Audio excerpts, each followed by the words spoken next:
Welcome to this edition of FDA's Tobacco Compliance Webinars. Information from manufacturers, distributors, retailers, and importers, sponsored by the U.S. Food and Drug Administration and the Center for Tobacco Products. I'm David Racine. Thanks for joining us today. On May 10, 2016, FDA issued a final rule deeming certain additional tobacco products subject to its tobacco product authorities, otherwise known as the Deeming Rule. And this webinar is one in a new series of webinars designed to assist regulated tobacco industry to understand selected requirements under the Deeming regulation.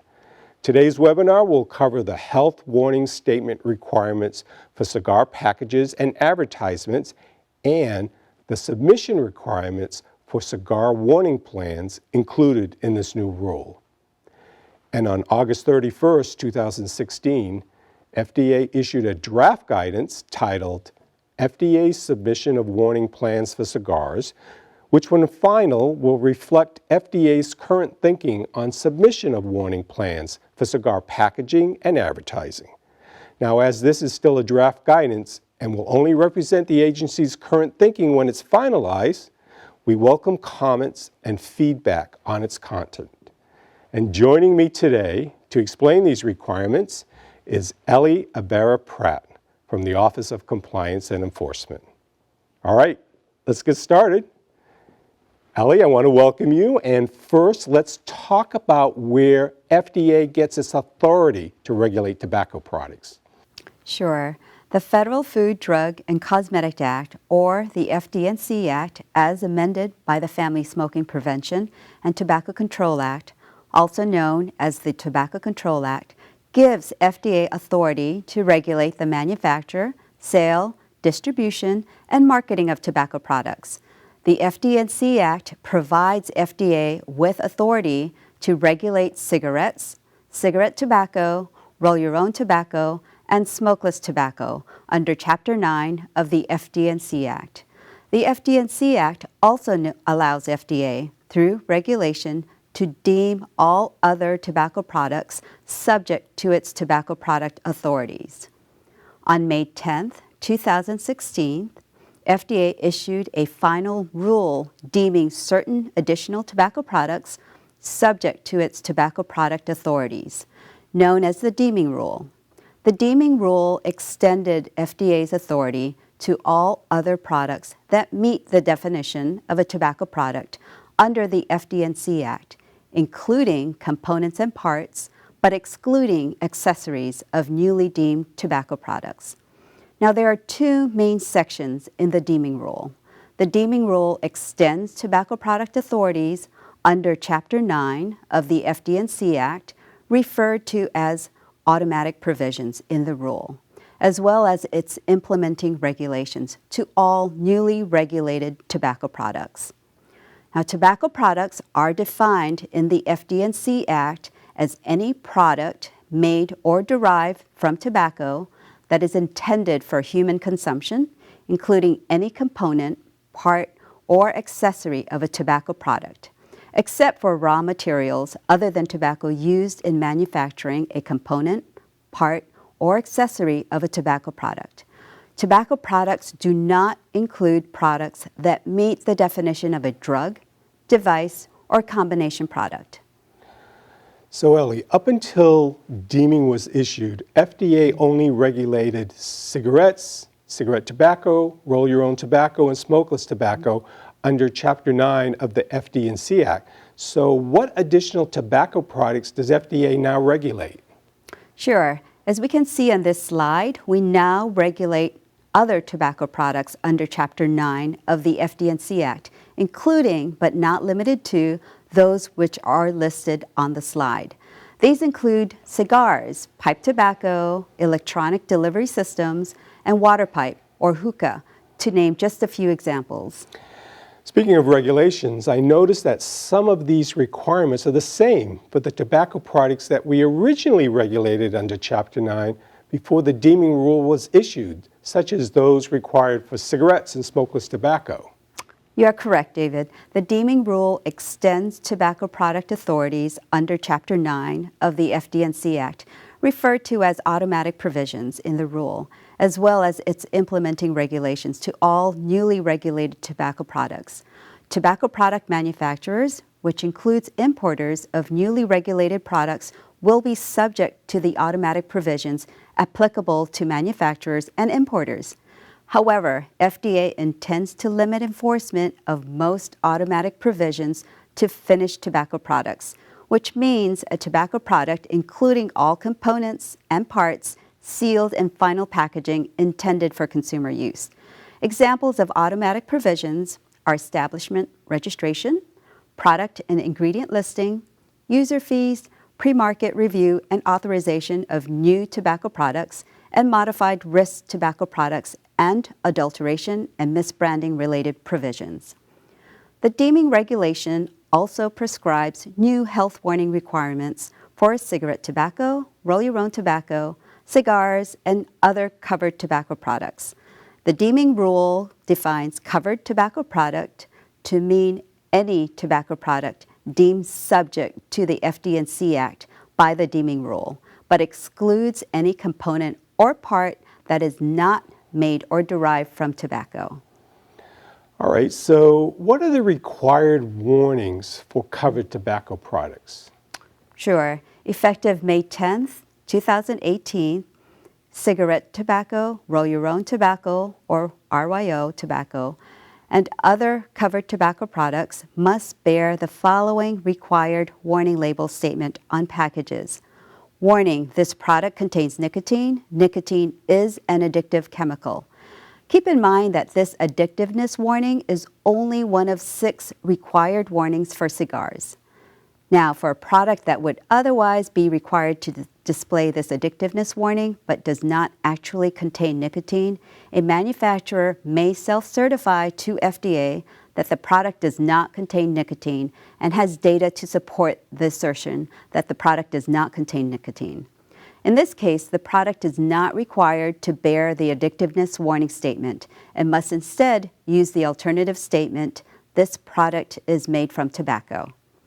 Please note that deemed tobacco products that are not made or derived from tobacco do not meet the definition of a covered tobacco product, as described in the Deeming rule, and would not be required to carry any of the warnings described in the Deeming rule, including the addictiveness nicotine warning. In addition, the manufacturer will not be required to submit a self-certification for these products. All right, so let's talk about the general warning requirements for cigars. So why don't you go ahead and tell me a little bit about that? Sure. Cigar packages and advertisements must contain one of the 6 required warning statements in accordance with an FDA-approved warning plan. One exception to this requirement is for individual cigars that are sold without packaging. In this case, the warning statements must be posted on a sign at the retailer's point of sale, for example, next to the cash register. Manufacturers, importers, distributors, or retailers of cigars must submit a warning plan to FDA. The warning plan must address specific requirements related to the random display of warning statements on cigars sold in packages, the random distribution of packages, and the quarterly rotation of warning statements in cigar advertisements. Now, since there is so much to cover on this topic, we are going to spend the rest of our time today discussing the warning requirements for cigar products, including the required submission of warning plans in a more detailed manner. So what's the effective date of the requirements for warnings to appear on cigar product packages and advertisements? The packaging and advertising requirements take effect on May 10, 2018. However, manufacturers are provided an additional 30 days in which they may continue to introduce into interstate commerce existing inventory manufactured prior to May 10, 2018. This means that on or after June 11, 2018, manufacturers may not introduce into domestic commerce cigar products that do not comply with the package requirements in the rule. The regulation includes marketing requirements for the random display and distribution of the cigar warning statements on product packages and the quarterly rotation in advertisements in accordance with an FDA-approved warning plan. Now, responsible manufacturers, importers, distributors, and retailers must submit the warning plan for currently marketed cigars to FDA by May 10, 2017. Submitters may voluntarily submit their warning plans sooner than May 10, 2017 for FDA review and approval. For products that are not on the market on May 10, 2017, responsible manufacturers, importers, distributors, and retailers must submit the warning plan to FDA for review and approval 12 months before advertising or commercial marketing. Now, based on our experience with the review of smokeless tobacco warning plans, the amount of time it took for us to review and approve the submitted warning plans was variable depending on the completeness, quality, and quantity of submissions. FDA expects that many will submit their warning plans near May 10, 2017. Now, you should keep these factors in mind when deciding to submit your warning plan. Again, submitters are welcome to voluntarily submit their warning plans as soon as possible. If you have any questions, please do not hesitate to contact us at askctp@fda.hhs.gov. As I will describe in greater detail later on in this presentation, responsible manufacturers, distributors, retailers, and importers of currently marketed cigars must submit warning plans to FDA no later than May 10, 2017. Great. So now that we know when the requirements go into effect, could you explain what the specific warning requirements are for the cigar products? The 6 cigar warning statements are as follows. Warning: cigar smoking can cause cancers of the mouth and throat, even if you do not inhale. Warning: cigar smoking can cause lung cancer and heart disease. Warning: cigars are not a safe alternative to cigarettes. Warning: tobacco smoke increases the risk of lung cancer and heart disease, even in non-smokers. You may either use warning: cigar use while pregnant can harm you and your baby, or use the Surgeon General warning: tobacco use increases the risk of infertility, stillbirth, and low birth weight. And warning: this product contains nicotine. Nicotine is an addictive chemical. Now, you may choose to display either one of the warning statements regarding reproductive health. FDA is allowing the use of the reproductive health warning statement as required by the Federal Trade Commission, or FTC, consent decrees as an optional alternative to the FDA warning: cigar use while pregnant can harm you and your baby. FDA expects that providing this optional alternative will benefit entities bound by the FTC consent decrees. Now, once the warning requirements for cigars take effect, the required warning label statements must appear on all cigar packages and advertisements in accordance with an FDA-approved warning plan.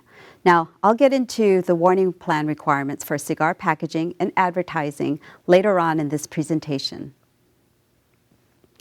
Once the requirements under Section 1143A take effect, which will be on May 10, 2018, it will be unlawful for any person to manufacture, package, sell, offer to sell, distribute, or import for sale or distribution within the United States any cigar product unless it bears one of the required warnings. Now, the required warning statements must appear directly on the package label and must be clearly visible underneath any cellophane or other clear wrapping. The warning statements on packages must also be located on 2 principal display panels of the package, and the warning area must make up at least 30% of each of the principal display panels. The regulations define principal display panel as panels of the package that are most likely to be displayed, presented, shown, or examined by the consumer. Furthermore, the warnings must be on at least 12-point font and must occupy the greatest possible proportion of the warning area set aside for the required text. Now, there are other specific format and layout requirements like font type and positioning of the warning statement that are included on this slide.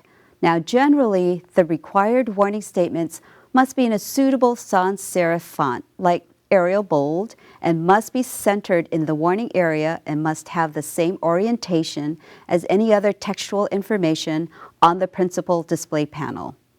The warnings must either be in white text with a black background or black text on a white background and appear in a manner that contrasts by typography, layout, or color with all other printed material on the package.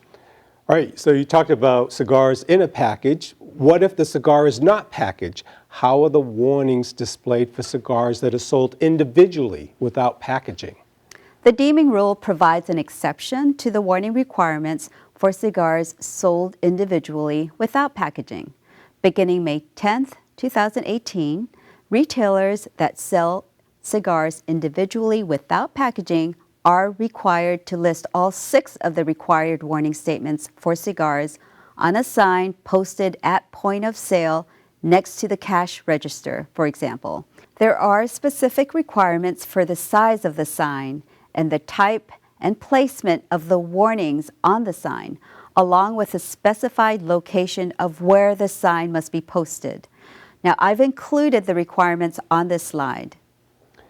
All right, what are the responsibilities for retailers who sell cigar products in product packaging? And I've heard about this safe harbor for retailers for required warning labels for packaging that is supplied to the retailer by a manufacturer or importer or even a distributor. Generally, a retailer will not be in violation of the cigar packaging warning requirements if that retailer ensures that the cigar packages sold contain a health warning, that the package is supplied to the retailer by the tobacco product manufacturer, importer, or distributor who has the required state, local, or Alcohol and Tobacco Tax and Trade Bureau, or TTB, issued license or permit, if applicable, and the retailer must not alter in any way or cover up, in whole or in part, the warning statement in a manner that is material to the warning statement requirements. The retailer must satisfy all of the requirements mentioned in order for a retailer to be exempt from the health warning requirements for packaging. Okay, Ellie, so let's shift to the requirements for advertisements for a moment. Now, what are the warning statement requirements for advertisements like print or other advertisements that have a visual component? Now, beginning May 10th, 2018, it will be unlawful for any tobacco product manufacturer, importer, distributor, or retailer to advertise or cause to be advertised any cigar in the U.S. unless the advertising bears one of the required warnings. This section of the regulation only applies to retailers if they are responsible for or direct the advertising in question. For print ads and other ads with a visual component, like signs, emails, web pages, and shelf talkers, several requirements do apply.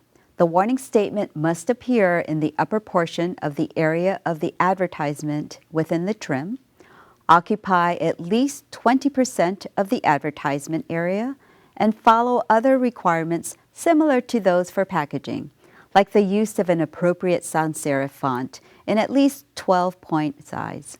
Warning statements must occupy the greatest possible proportion of the warning area set aside for the required text. It must appear in a white text on a black background or black text on a white background in a manner that contrasts by typography, layout, or color with all other material on the advertisement.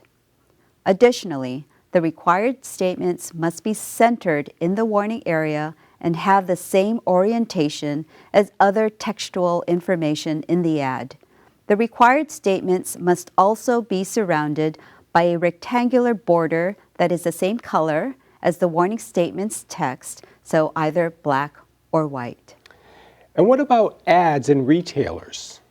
Similarly, the warning statement requirements for ads apply to retailer only if that retailer is responsible for or directs the warning statements on the advertisement. A retailer will also be responsible if the retailer displays an ad without a health warning statement, or the retailer alters the health warning statement on an ad in a material way. Now, how about we cover the specific marketing requirements for the distribution of the required warning statements on product packages and ads that you mentioned earlier?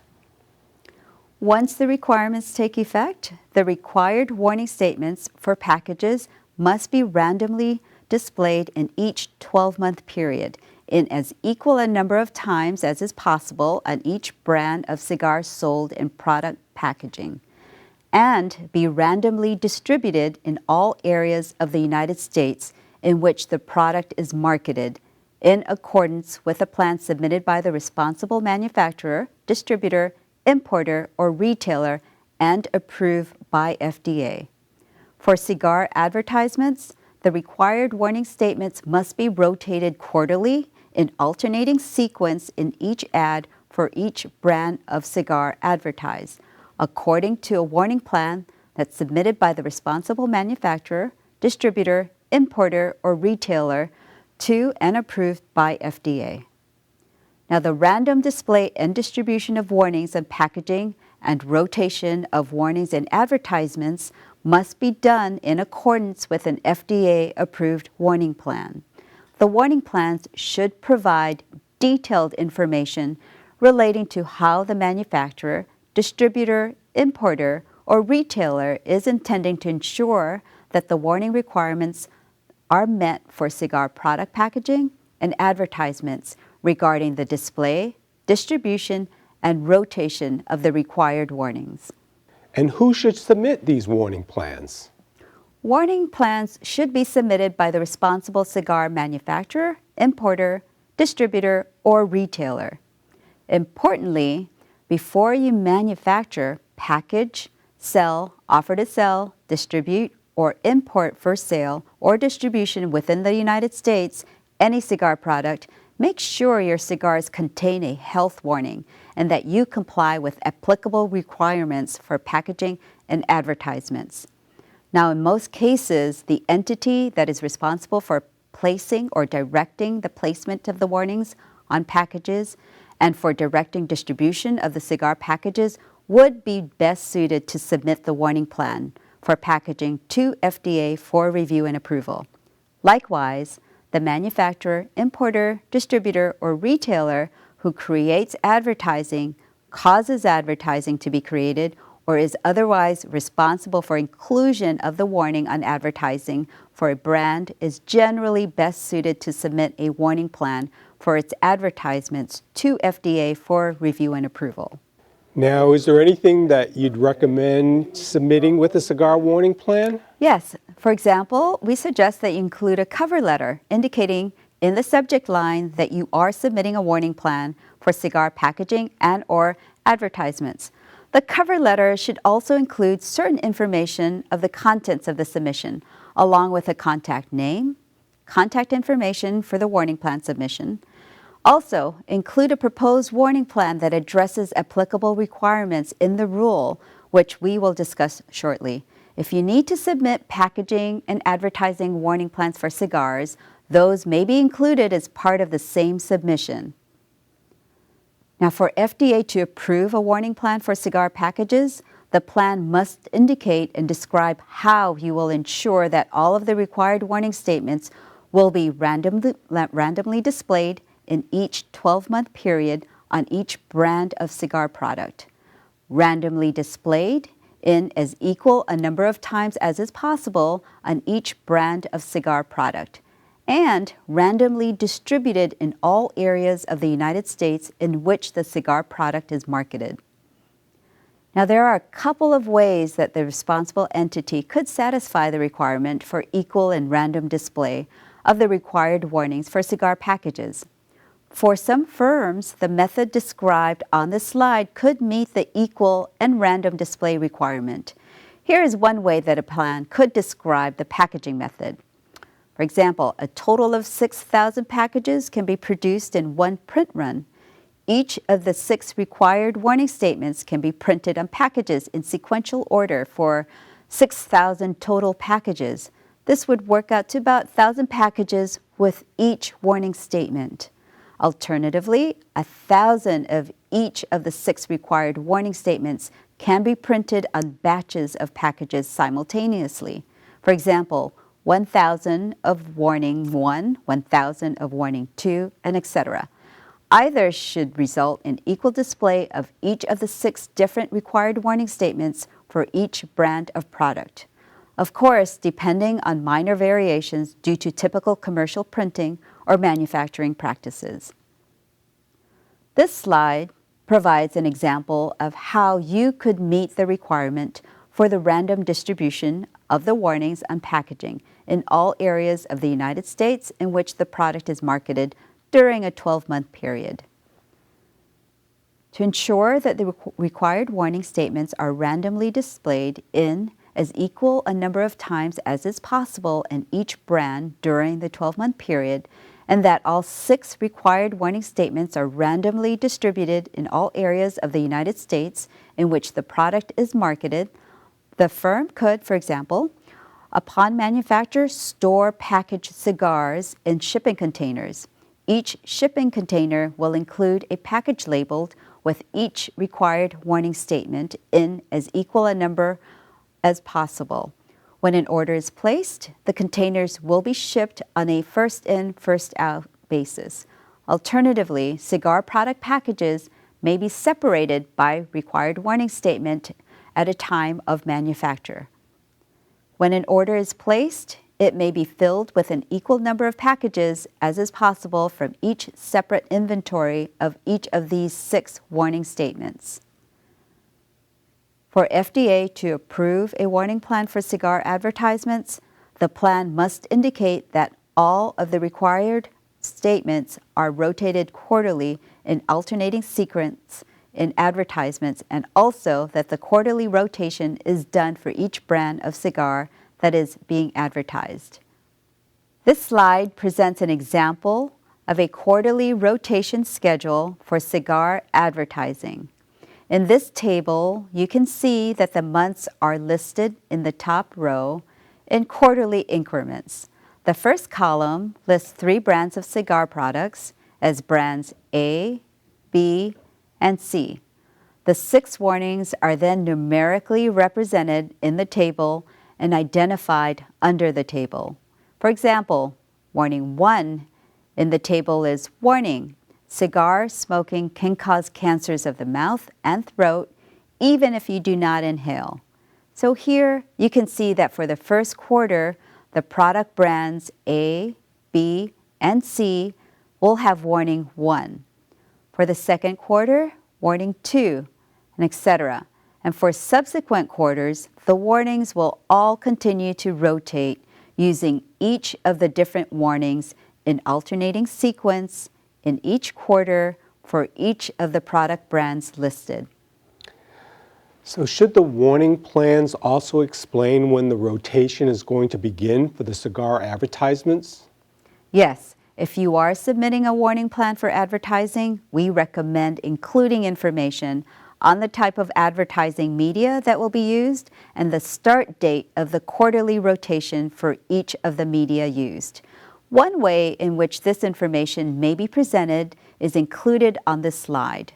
For example, if you are advertising in a periodical like a newspaper or a magazine, you can rotate warnings based on the cover date or the closing date of the publication.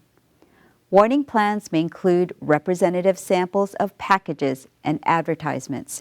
Representative samples of packages and advertisements are not required. However, firms may voluntarily submit different types of packaging and a range of package sizes for each type of product brands, for example, multi-pack sleeves, and submit different types of advertisements.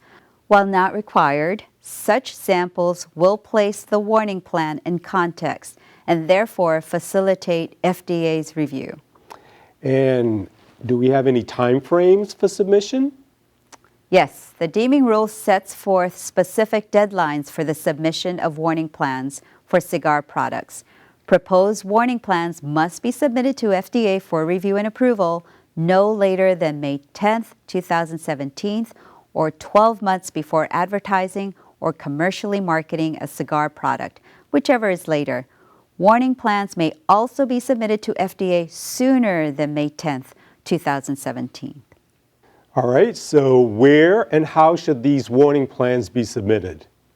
Warning plans may be submitted electronically or in paper form to the Center for Tobacco Products Office of Compliance and Enforcement. If you're submitting in writing, the appropriate address for submission is on this slide. For electronic warning plan submissions, please use FDA's Electronic Submissions Gateway, which is available at the web address on this slide. You may also find the gateway by searching for it on the FDA's website. If you intend to submit your warning plan through this method, we recommend that all transmitted files are in compatible PDF format and are not password protected or encrypted. Overall, it is important to remember that the requirements for warnings on cigar packages and advertisements take effect May 10th, 2018, and on June 11th, 2018, manufacturers may not introduce into interstate commerce any cigar product that does not bear the warning statements as required by the Deeming rule. In addition, the warning plans are due no later than May 10th, 2017. As mentioned earlier, we encourage you to submit your warning plans to FDA for review and approval as soon as possible and no later than May 10th, 2017. All right, thanks, Ellie. Remember, you can reference FDA's submission of warning plans for cigars draft guidance, which when final will reflect FDA's current thinking on submission of warning plans for cigar packaging and advertisement. Now, the draft guidance includes an example cover letter and warning plan for both cigar packaging and advertisement.